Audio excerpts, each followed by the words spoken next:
Presiden Joko Widodo menilai pengurusan izin investasi di Indonesia masih terlalu panjang. Hal ini menyebabkan banyak investor mundur untuk berinvestasi di Indonesia. Benarkah demikian dan mengapa perizinan investasi di Indonesia berbelit-belit? Kami akan membahasnya bersama Direktur Eksekutif Komite Pemantau Pelaksanaan Otonomi Daerah atau KPPOD, Robert Endi Jaweng yang telah hadir di studio. Selamat pagi, Mas Robert. Tadi Presiden Joko Widodo cukup keras begitu ya, ruwet begitu katanya Mas. Padahal ini sudah berhasil disederhanakan. Dulu katanya kalau mau investasi harus melalui 259 perizinan begitu kata 10 koper begitu kalau menurut Presiden Jokowi. Sekarang bahkan sudah lebih singkat dan sudah ada OSS juga. Tapi mengapa? Apa sebenarnya hambatan utama dalam reformasi birokrasi hingga saat ini pun masih dikeluhkan oleh Presiden?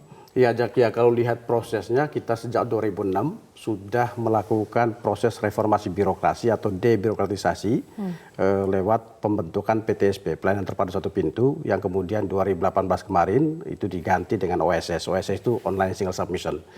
Tetapi memang proses untuk sampai pada output kinerja layanan yang cepat, yang mudah, yang murah, yang sederhana, itu nggak gampang.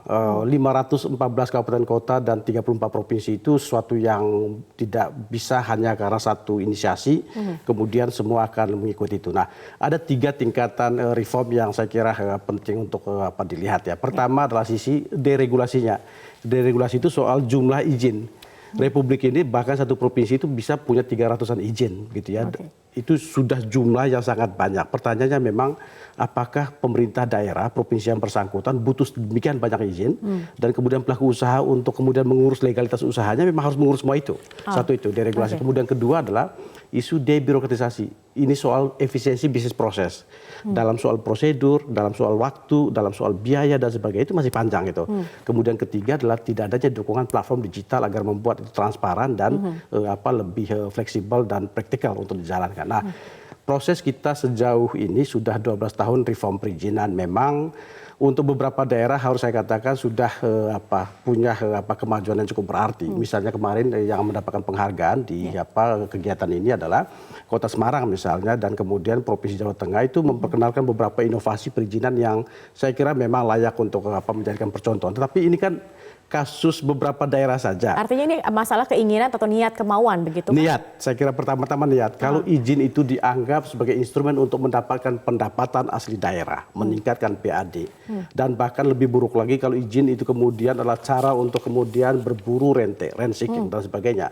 Maka izin itu kemudian akan ditahan oleh kepala daerah atau kemudian diserahkan ke PTSP, tetapi ternyata masih ada proses-proses di balik itu. Itu kan yang selalu menjadi lahan begitu sebenarnya bagi daerah. Itu dulu yang penting, komitmen, baru kemudian teknokratiknya. Kalau kita melihat misalnya begitu ya, data dari KPK sendiri 2004 sampai 2018 ada 474 kasus ini masalah penyuapan untuk perizinan begitu. Kalau kita melihat juga ini masalah antara mungkin ego begitu ya, antara daerah dan pusat. Ada banyak otoritas perizinan besar yang masih ditangani oleh kepala daerah.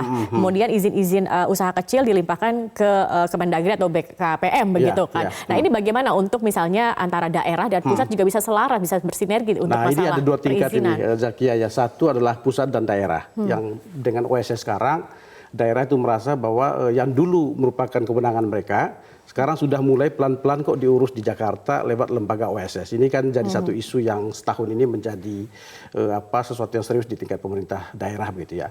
Kemudian kedua adalah di daerahnya sendiri. Ingat bahwa dalam konteks otonomi, urusan itu sepenuhnya merupakan kewenangan dari kepala daerah. Nah, kepala daerah yang berkeinginan agar ngurus izin ini cepat, mudah, dan praktis, itu kemudian diserahkan ke suatu lembaga yang merupakan sentral dari semua perizinan, titik akses tunggal, begitu yang namanya PTSP itu, dan dia tidak ngurus apapun gitu. Tapi kan ini tergantung kepala daerahnya. Kalau dia kemudian tidak mau menyerahkan itu nggak salah juga. Tapi kan soal komitmen dia berarti dia tidak mau melakukan reform dan mempercepat bisnis proses yang ada. Nah, soal penyuapan dan bahkan korupsi perizinan itu karena memang kepala daerah merasa bahwa kewenangan saya yang memang diberikan secara hukum dan dia kemudian tidak menyerahkan. Meskipun tidak salah, tetapi kalau misalkan tujuan besar dari pemerintah pusat sendiri ingin kayak tadi kan 2045 masuk dalam 4 atau 5 besar negara ekonomi terkuat, artinya tidak ada atau belum ada kemauan dari kepala daerah untuk menuju ke sana. Ini sebenarnya bisa diintervensi atau apa sebenarnya yang bisa juga dilakukan? Mestinya pemerintah pusat kemudian karena memang peraturan juga meminta agar yang sudah di kepala daerah ini diserahkan ke suatu lembaga apapun namanya, bisa PTSP atau apapun yang memang mengurus bisnis prosesnya. Kepala daerah itu hanya akan memberikan dukungan-dukungan yang sifatnya prinsipil. Tidak kemudian kepala daerah membentuk suatu ruang gelap kekuasaan sendiri di mana urusan-urusan izin yang mendatangkan banyak pendapatan, izin-izin mata air begitu ya, izin-izin yang terkait dengan lokasi, izin yang terkait dengan pembebasan lahan dan sebagainya, itu biasanya ditahan oleh kepala daerah atau diserahkan ke suatu dinas yang sama sekali nggak ada urusannya dengan instansi PTSP misalnya. Nah, yang begini ini yang saya kira pusat harus mendaftarkan semua daerah-daerah yang memang potensial untuk investasi masuk, tetapi izinnya masih belum beres, termasuk yang masih ditahan oleh kepala daerah. Karena hingga hari ini Jack ya, dari rasio yang potensial untuk investasi dengan yang benar-benar realisasi sesungguhnya kecil.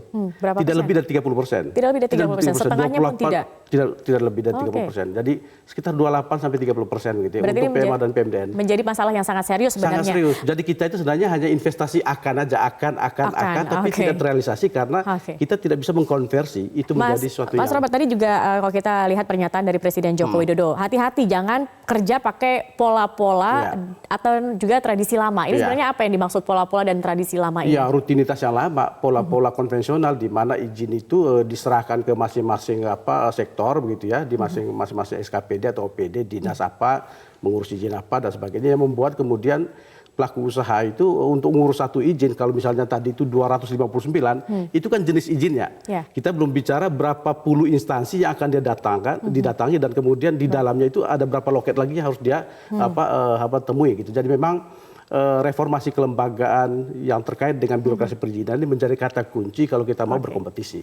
Kalau kita juga melihat banyak keluhan begitu, banyak yang bilang PTSP satu pintu, tetapi begitu masuk satu pintu di dalamnya ada 5, 6, 7, 8 pintu yang lain begitu. Saat ini sudah punya target visi 2045 Indonesia menjadi negara dengan ekonomi keempat atau kelima terkuat di dunia. Bagaimana kita kembali membereskan atau kembali mereformasi birokrasi untuk tujuan di Indonesia di usia 100 tahun ini bisa tercapai? Mas untuk Robert, mencapai kekuatan keempat atau kelima, Presiden kemarin menyampaikan bahwa reformasi kelembagaan, terutama birokrasi perizinan itu menjadi kunci. Buat saya pertama berarti adalah reform di sisi jumlah dan jenis izin dulu. Karena makin banyak jumlah dan jenis izin, makin banyak peluang kemudian untuk melakukan berbagai pengutan tadi itu.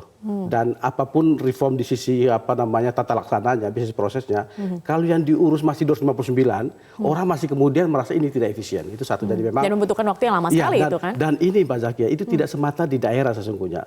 Payung hukum berbagai perizinan daerah itu ada di pusat. Jadi reform di tingkat kementerian lembaga itu wajib. Jadi kalau pemerintah pusat masih mempertahankan jenis-jenis izin itu nggak akan pernah reform. Satu itu. Kemudian kedua adalah bagaimana membuat efisiensi bisnis proses itu menjadi lebih mudah, murah dan cepat. Baik. Termasuk juga transparansi mengenai transparansi juga lewat platform digital. Terima kasih Mas Robert Endi Jawek sudah bergabung bersama kami di Metro Pragi. Kita mengharapkan ada reformasi birokrasi dalam urusan perizinan tentu saja. Setelah kemarin Presiden Jokowi cukup keras menyatakan hal seperti ini. Terima kasih.